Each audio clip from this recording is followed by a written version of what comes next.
Bonjour à tous et bienvenue sur la chaîne de Monsieur Murmure. L'épisode 3 de la saison 2 de Game of Thrones n'est pas un épisode de guerre, c'est un épisode où on apprend une chose. Survivre, c'est parfois devenir quelqu'un qu'on n'aime pas. Au nord, Jon apprend la leçon du commandement. Tu ne peux pas sauver tout le monde, et pour protéger la mission, tu pactises parfois avec l'inacceptable. À Port-Royal, Tyrion ne cherche pas la paix, il cherche les fuites. Ici, le pouvoir ne se prend pas, il se verrouille par la peur et par l'information. Et ailleurs, des prétendants se fabriquent une couronne. Renly joue le roi, Théon revient pour retrouver un nom et découvre qu'on peut te l'enlever en une phrase. Ce soir, on ne va pas regarder des batailles, on va regarder la mécanique. Quand l'honneur devient un luxe et que le pouvoir commence à trier. Si cette lecture résonne en vous, pensez à liker, à partager vos impressions et à vous abonner pour ne pas manquer la suite. Au nord, la guerre n'a pas encore de drapeau, elle a des règles sales. Et la première, c'est celle-ci. Un chef ne fait pas toujours ce qui est juste, il fait ce qui permet de continuer. Craster accuse Jon devant tout le monde. Il ne cherche pas la justice, il rappelle une hiérarchie. Ici, c'est lui qui règne. À cet endroit du monde, la morale du royaume n'existe plus. La Frontia fabrique sa propre loi. Hospitalité contre soumission, protection contre humiliation. Et Jon fait l'erreur classique des hommes propres. Il croit qu'avoir raison suffit. Il a raison moralement, mais au nord, ça ne suffit pas. Mormont ne punit pas Jon, il lui fait pire, il l'éduque. Il lui dit que Craster est ignoble, mais qu'ils ont besoin de lui. Pas par respect, par nécessité. Parce qu'ils ont une autre guerre, plus vaste, plus froide. Et un commandant ne peut pas transformer chaque indignation en bataille. C'est là que Jon comprend. Le leadership, ce n'est pas l'honneur, c'est la sélection. C'est accepter de perdre un morceau de toi pour ne pas perdre tout le monde. Un chef ne choisit pas entre le bien et le mal, il choisit entre le mal et l'effondrement. Puis, Craster sort avec l'enfant. Et là, il n'y a plus de politique, plus de discussion, plus de raison. Quelque chose le prend, silencieux, propre, inhumain.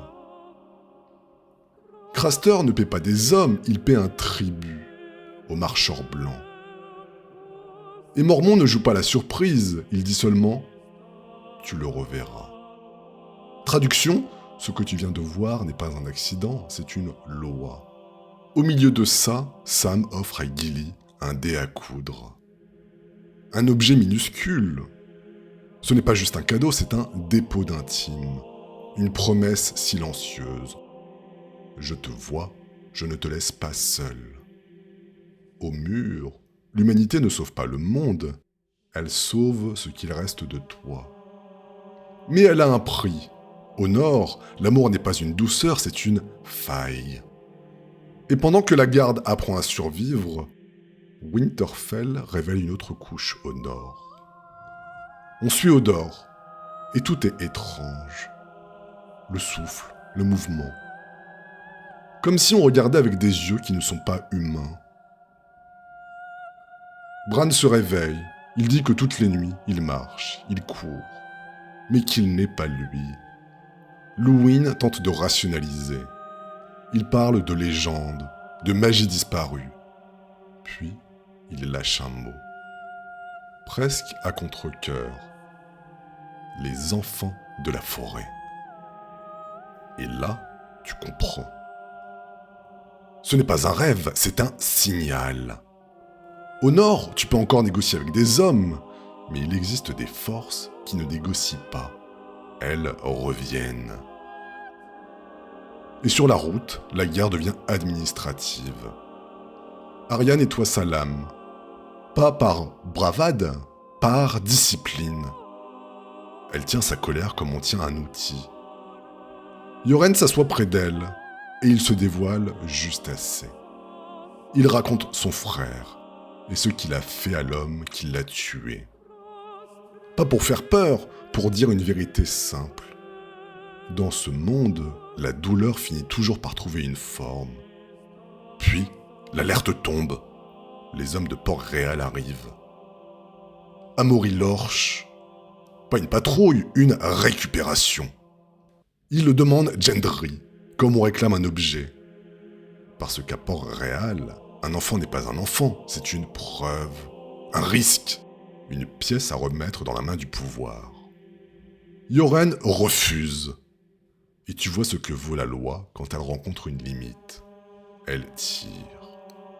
Yoren prend un carreau, se relève, se bat, jusqu'à mourir. Le feu monte, la cage brûle, et Arya voit Jaqen. Et là, elle fait un choix qui la révèle. Elle ne libère pas par bonté naïve, elle libère parce qu'elle comprend qu'un homme libéré devient une dette.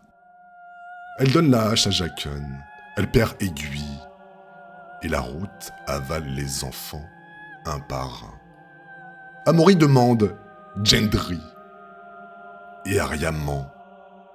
Elle désigne un cadavre. C'est lui. Ce n'est pas de l'héroïsme, c'est de l'instinct pur. La survie par le mensonge. Et ils sont emmenés vers Harrenhal. Voilà le Nord. D'un côté, tu apprends le commandement, choisir la mission même quand c'est sale. De l'autre, tu découvres pire. Il y a des choses pour lesquelles la morale, ton courage, ton titre ne pèsent rien. Et sur la route, la dernière leçon tombe. Quand le royaume te cherche, il ne discute pas, il récupère. Parce qu'au nord, tu peux survivre aux hommes, mais tu ne survis pas à une loi ancienne en faisant semblant qu'elle n'existe pas. Il y a des endroits où le pouvoir se gagne, et d'autres où il faut d'abord prouver qu'on existe. Ici, personne ne cherche seulement une victoire, il cherche une validation. Un regard qui dit « tu as ta place ». Renly veut être roi avant d'être nécessaire. Théon veut être Greyjoy avant d'être un homme. Et quand une place se mérite par l'humiliation, on finit par payer en loyauté. Renly regarde un combat comme on regarde un spectacle. Il porte déjà la couronne, comme si la question était réglée. Et c'est ça, son pouvoir. Renly ne tient pas par un droit, il tient par une ambiance. Bannière propre, sourire, chevalerie. Le pouvoir ici ne fait pas peur, il séduit. Et ça marche, tant que tout le monde y croit. Le duel bascule, le combattant masqué gagne et enlève son home. Brienne de Torth. Dans un monde où tout le monde réclame, elle démontre. Mais Brienne ne cherche pas la gloire, elle cherche une place où sa loyauté a un sens. Alors, quand Renly lui propose une récompense, elle ne veut pas d'or, elle veut un serment. Entrer dans sa garde. Catelyn arrive, et elle voit immédiatement la différence de registre. Renly ouvre comme un diplomate. Il promet justice, il promet la tête de Joffrey. Ça sonne fort, mais ça reste du récit. Et Loras intervient, méprisant. Robb devrait venir, pas sa mère. Il confond la politique et l'orgueil. Il ne comprend pas la règle d'un chef. Tu ne quittes pas ton front. Catelyn répond sans s'abaisser. Parce qu'elle ne joue pas. Elle tient un royaume qui saigne. Puis, l'épisode enlève le décor. Renly est avec Loras. Loras rumine Brienne. Pas seulement parce qu'il est vexé, parce qu'elle entre dans l'intime du roi. Elle devient un symbole de proximité. Et derrière la moquerie des vassaux, il y a la fissure réelle. Pas de consommation, pas d'héritier, donc pas d'avenir.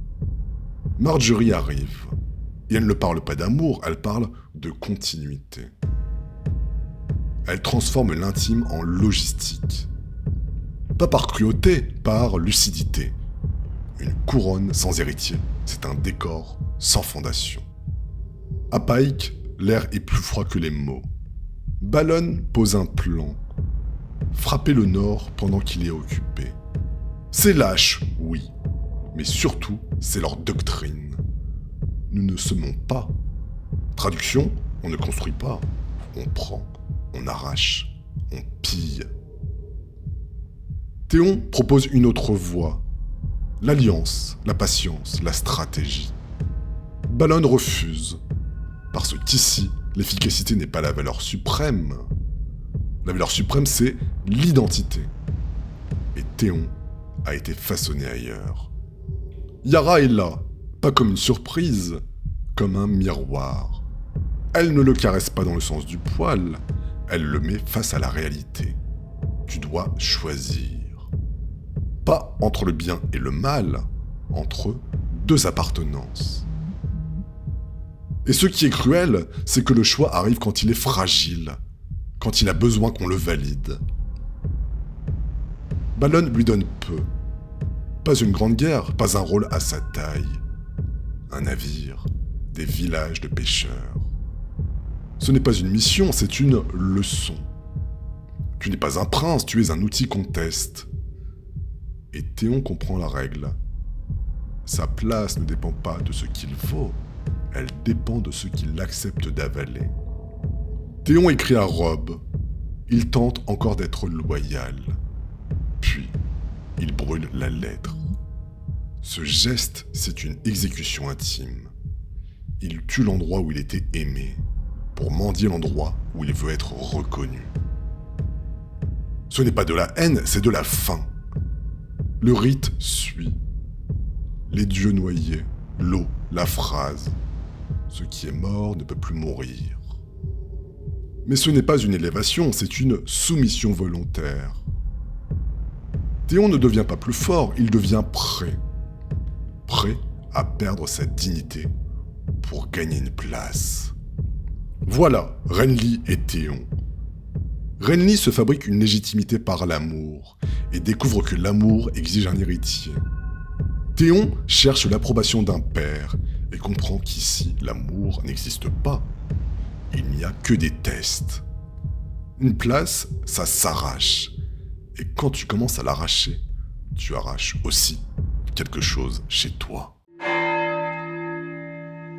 À Port-Réal, le pouvoir n'a pas besoin de hurler. Il a juste besoin de savoir qui parle. Ici, la violence la plus efficace n'est pas celle qui frappe, c'est celle qui place une information au bon endroit et regarde qui la répète. Tyrion est avec Shae, et elle étouffe. Elle veut sortir, exister. Lui veut l'inverse, la rendre invisible. Tyrion ne la cache pas par honte, il la cache parce qu'à Port-Réal, être vu, c'est être pris. Une femme dans ton lit n'est pas une romance, c'est une prise, un levier. Et Tyrion le sait, sa douceur, ici, ressemble à une faille. Cersei dîne avec Tommen, Myrcella et Sansa. Le décor est poli, mais chaque phrase est une menace propre. On parle du mariage comme d'un futur normal. Puis on glisse la lame. Même si Robb meurt, Sansa fera son devoir. Cersei ne veut pas faire mal pour le plaisir, elle dresse. Elle veut que Sansa intègre une règle. Ici, ton corps appartient au royaume. Sansa encaisse. Et dans son silence, tu vois déjà une stratégie. Survivre, c'est se durcir. Sansa rentre, et Shae arrive, nouvelle servante. C'est un geste double. Oui, Tyrion met quelqu'un près d'elle, mais il place aussi un œil. Parce qu'à Port-Réal, la protection ressemble toujours à une surveillance. On ne protège pas quelqu'un, on protège ce qu'on risque de perdre. Sansa attaque, froide. Shae encaisse, stable. Et tu comprends. Shae n'est pas là pour plaire, elle est là pour tenir. Tyrion voit Pycelle, puis Varys, puis Littlefinger. À chacun, il raconte une alliance différente en mariant Myrcella à un autre partenaire. Ce n'est pas de la diplomatie, c'est un test. Tyrion ne cherche pas la vérité, il fabrique un révélateur. Ce n'est pas une enquête, c'est une expérience. Il met 3 virus dans le système et il regarde lequel ressort. Parce qu'ici, une fuite n'est pas un accident, c'est une signature. Cersei arrive, furieuse, d'orne, et Tyrion comprend immédiatement. Si elle sait, c'est que quelqu'un a parlé. Le vrai choc, ce n'est pas sa colère, c'est sa panique. Sa colère, c'est une peur ancienne. Être échangé, marié, utilisé pour une paix qui n'existe pas. Elle casse un verre et tout se voit d'un coup. Même les reines saignent. Tyrion, lui, ne recule pas. Il vient de prendre le contrôle sans lui demander l'autorisation. Littlefinger débarque, vexé, agressif. Il veut récupérer l'avantage. Il veut rester indispensable. Et Tyrion ne le détruit pas. Il fait mieux, il le réaffecte. À Port-Réal, tu ne neutralises pas toujours un serpent. Parfois, tu l'envoies mordre loin de toi. Parce que le pouvoir, ici, n'est pas de supprimer les menaces, c'est de les réorienter. Bronn défonce la porte, et Tyrion confronte Pycelle. Le mensonge s'effondre. La dignité du vieux monde se révèle comme un décor. Le choc, ce n'est pas qu'il trahisse, c'est qu'il joue au sage, alors qu'il n'est qu'un opportuniste avec une robe. Tyrion ne le tue pas, il l'efface. Cellule noire, silence, punition administrative. Port-Réal, version Tyrion. Et dans un coin, la prostituée est payée. Avec respect, parce que Tyrion sait faire une différence entre une faiblesse et un humain. Tyrion boit avec Varys, et pour la première fois, on sent une forme de respect réel. Varys le félicite, il a trouvé la fuite, il a compris le langage de la ville. Puis, Varys raconte une énigme, un roi, un prêtre, un homme riche, et un soldat avec une épée. Et la question est simple, qui a le pouvoir ? Varys ne donne pas une morale, il donne une clé. Si le pouvoir est une croyance, alors la guerre, c'est une guerre de récit. Et à Port-Réal, celui qui contrôle le récit contrôle le royaume. Voilà Port-Réal, un endroit où l'information est plus tranchante que l'acier. Tyrion gagne un round. Il fabrique une fuite, il identifie la source, il efface le traître. Cet épisode 3 ne montre pas la guerre, il montre le prix. Au nord, le commandement apprend à choisir, même l'inacceptable. Et quand l'enfant disparaît, une loi tombe. Il existe des choses qui ne négocient pas. À Winterfell, le monde ancien ne s'est pas éteint, il revient. Et Bran le sent avant les autres. Sur la route, la survie n'est plus un idéal, c'est un mensonge, un feu, et des enfants qu'on récupère. Et à Port-Réal, le pouvoir ne frappe pas toujours, il écoute, il laisse fuiter, et il verrouille. Parce qu'ici, le danger, ce n'est pas l'épée, c'est la fuite.